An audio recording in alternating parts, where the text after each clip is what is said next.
In the spring of 1190, in a small mountain temple south of the capital, an old monk lay dying beneath a cherry tree in full bloom. Years earlier, he had written a poem. "Let me die in spring, beneath the blossoms, in the second month, under the full moon." He died exactly then. The blossoms open, the moon full, as if death itself had kept the appointment.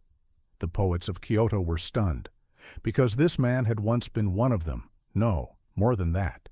He had been an elite samurai guarding the retired emperor himself.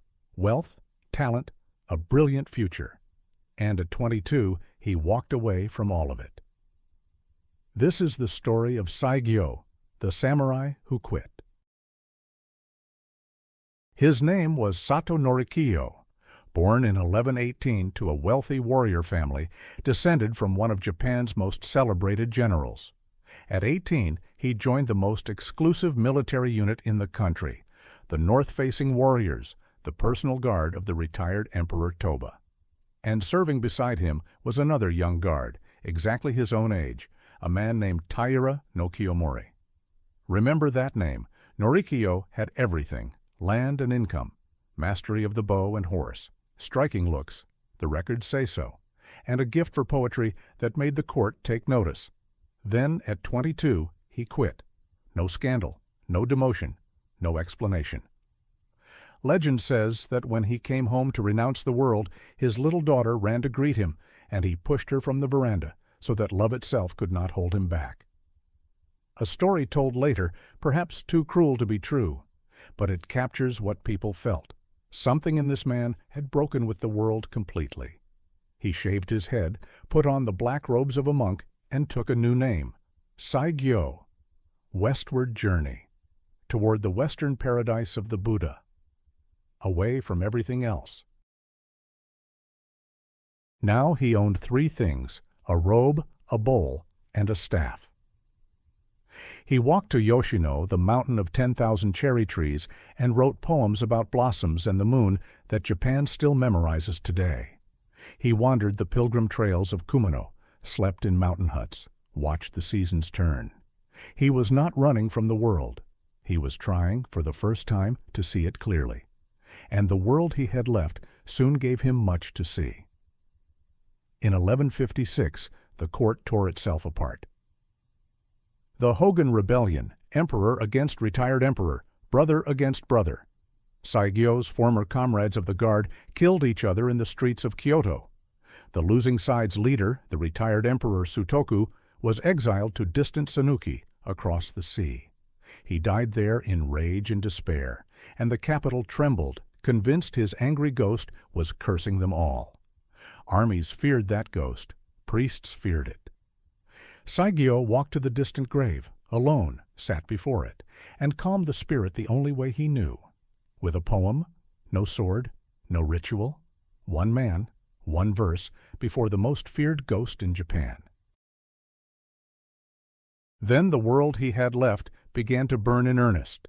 His old comrade from the guard, Taira no Kiyomori, rose and rose until he ruled Japan itself, the first samurai ever to seize the state. And then came the reckoning, the Genpei War. In 1180, warrior clans set the country ablaze. The great Buddha of Nara, 6 centuries old, burned to the ground. Kiyomori died in a raging fever the next year.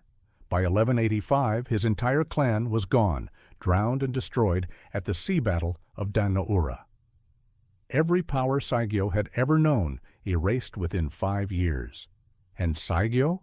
He was standing on a ridge, watching the thin smoke of Mount Fuji drift into an empty sky. He wrote, "The smoke of Fuji, trailing on the wind, vanishes into the sky. Where it goes, I do not know, like my own drifting heart." He called it the finest poem he ever wrote. The men who owned everything were gone. The man who owned nothing was still walking. 1186. Saigyo was 68 years old. The monks rebuilding the burned great Buddha needed gold, and the gold country was Hiraizumi, nearly 500 miles to the north, ruled by distant kinsmen of Saigyo's family. They asked the old monk to make the journey. He went. Crossing a mountain pass he had crossed once in his youth, he wrote, "Did I ever dream I would cross this mountain again at this age? Life itself is the wonder." On the way, he passed through Kamakura, the new capital of the new master of Japan, Minamoto no Yoritomo, the warlord who had destroyed the Taira, soon to become the first shogun. Yoritomo summoned the old monk and questioned him eagerly about archery and the old warrior arts, for Saigyo's family had been legendary archers. Saigyo replied, "I have forgotten it all. When I left the world, I burned my family's archery scrolls." They talked instead of poetry deep into the night. In the morning, Yoritomo presented him a parting gift, a cat cast in pure silver. Saigyo accepted it politely, walked out the gate, and handed it to a child playing in the street. Then he kept walking north. One gesture, the whole man. He completed the mission, returned west, and settled in a small temple in the hills, away from everything. And then, in the spring of 1190, in the second month of the old calendar, as the cherry trees opened and the moon came full, Saigyo died at 72, exactly as his poem had asked years before. The greatest poets of the age, Teika and Jien, wrote of their awe. A man had faced the one thing no samurai ever conquered, death itself, and met it like an appointment with a friend. When Japan compiled its greatest poetry anthology a few years later, it contained more poems by Saigyo than by any other poet in the nation's history. 3 centuries later, a penniless linked verse master named Sogi walked the roads Saigyo had walked. You know him from a previous episode. 5 centuries later, Basho, the greatest of all haiku poets, followed the same path north, calling Saigyo his master. Japan remembers the emperors and the warlords of that age as history. But Saigyo it remembers differently, every spring when the blossoms open. If you enjoy the stories Japan forgot, subscribe.